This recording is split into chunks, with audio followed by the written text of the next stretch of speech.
अस्सलाम वालेकुम व्यूअर्स, कैसे हैं आप? आपकी सेहत कैसी है? रमज़ान कैसा गुज़र रहा है आपका?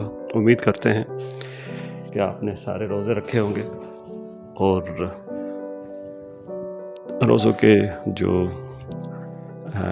फ़ज़ाइल हैं और रोज़ों के जो फ़राइज़ हैं वो भी आपने अदा किए होंगे। और यही एक महीना होता है इस्लाम का कि हमें एक माहौल प्रोवाइड किया जाता है कि जनाब आप इस माहौल में रहते हुए आप वो सारे नेकी के काम कर सकें जो बाकी दिनों में किसी भी वजूहात की वजह से हम नहीं कर पाते। तो आज का जो टॉपिक है वो इसी माहौल के हिसाब से है कि माहौल कितना मैटर करता है। आपकी जो सराउंडिंग्स हैं, आपका जो एनवायरनमेंट है, आपका जो कल्चर है, वो कितना एनवायरनमेंट करता है आपकी पर्सनैलिटी और सोच को डेवलप करने में। अब देख लें, रमज़ान आ गया। रमज़ान में एक तो स्पिरिचुअल इसका जो एस्पेक्ट है कि जैसे हमें बताया जाता है, रिलीजियस और स्पिरिचुअल एस्पेक्ट कह सकते हैं इसको, कि जो शयातीन जो हैं, जो भी ईविल डूअर्स हैं, जो आपको फोर्स करते हैं, वो तो चलो बंद हो गए। अब आपके पास एक अपॉर्चुनिटी है, आपके पास एक माहौल है, आपके पास 30 दिन है। इस 30 दिनों में अपने आप को तब्दील करें स्पिरिचुअली, मेंटली, साइकोलॉजिकली और फिज़िकली, क्योंकि जितनी हमारी रूटीन हेक्टिक रूटीन होती है रमज़ान के अलावा, हम हर चीज़ को बंद कर देते हैं।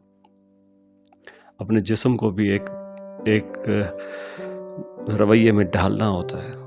तो ये एक माहौल अल्लाह ताला ने हमें दिया है और लिमिटेशंस उसमें सेट की हैं। जैसे एक ट्रेनिंग कैंप होता है, आप उस ट्रेनिंग में जाते हैं, 1 दिन 2 दिन 4 दिन रहते हैं और उसमें मुख्तलिफ़ किस्म की एक्सरसाइजेस करते हैं। उसके बाद फिर आप ना अपने आप को एक मुख्तलिफ़ किस्म के इंसान में तब्दील करते हैं। वो एक चीज़ हासिल करते हैं कि जनाब इससे हमें मेंटल और फिज़िकल और साइकोलॉजिकल स्पिरिचुअल हमें हेल्पफुल हुई है। तो रमज़ान का महीना जो है ना, अल्लाह ताला ने एज़ अ गिफ्ट मुसलमानों को दिया हुआ है कि ये पूरा महीना है, आपको माहौल क्रिएट किया जाएगा।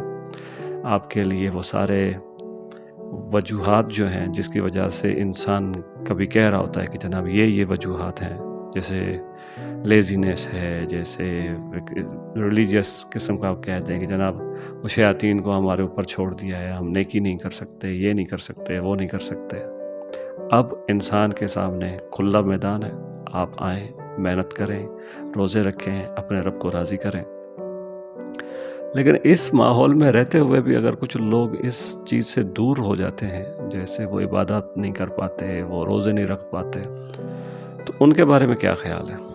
अब ये ख़्याल तो हम आपके लिए छोड़ देते हैं कि आप भी सोचें, क्योंकि कुछ हमारी सोसाइटी में ऐसे बहुत से अफराद हैं जो रोज़े नहीं रखते और उनमें से भी अक्सरियत ऐसी है जो नहीं रखना चाहते। हो सकता है किसी के साथ मेडिकल और कोई इश्यूज़ हों जिसकी वजह से लोग रोज़े नहीं रख पाते। लेकिन अब जो ट्रेंड हम आहिस्ता-आहिस्ता नज़र आ रहा है, जहाँ तो एक तरफ तो ये है कि बहुत ज़्यादा लोग रोज़े रखने वाले, इबादत करने वाले, और ऐसा ट्रेंड भी मौजूद है कि जहाँ पे चले जाएँ आप कहेंगे अरे यार यहाँ तो रोज़ ही नहीं रख रहे।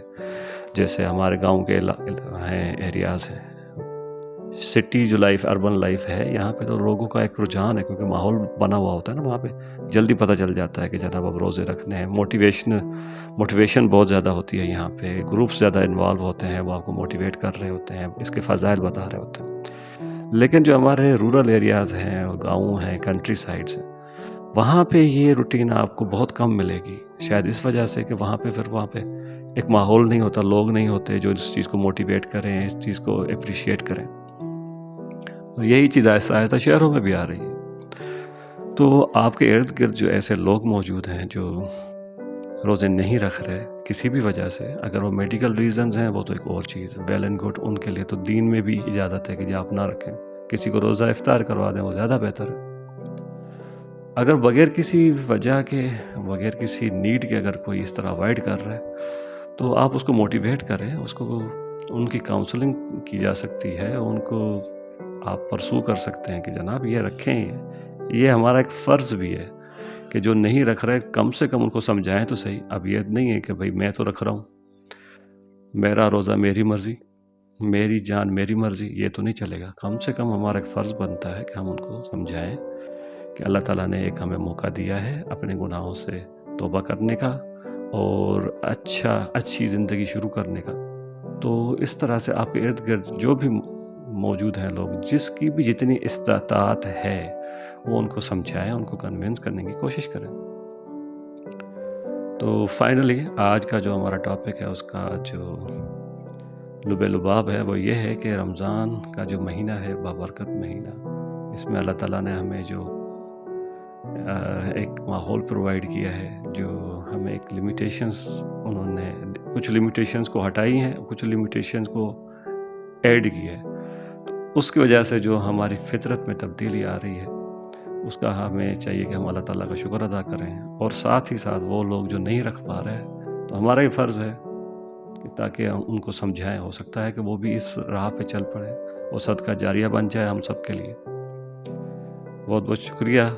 اور آپ اس کے علاوہ اور کوئی جو آپ کے خیال میں ہو کہ کیا کیا اس میں ایڈ ہو ہے، جیسے رمضان کی چھوٹی چھوٹی باتیں جس کو اوائڈ کرنا چاہیے، تو آپ ہمیں کمنٹس میں ضرور مینشن کریں تاکہ ہم اس پہ بھی ہم بحث کرنے کی کوشش کریں۔ شکریہ۔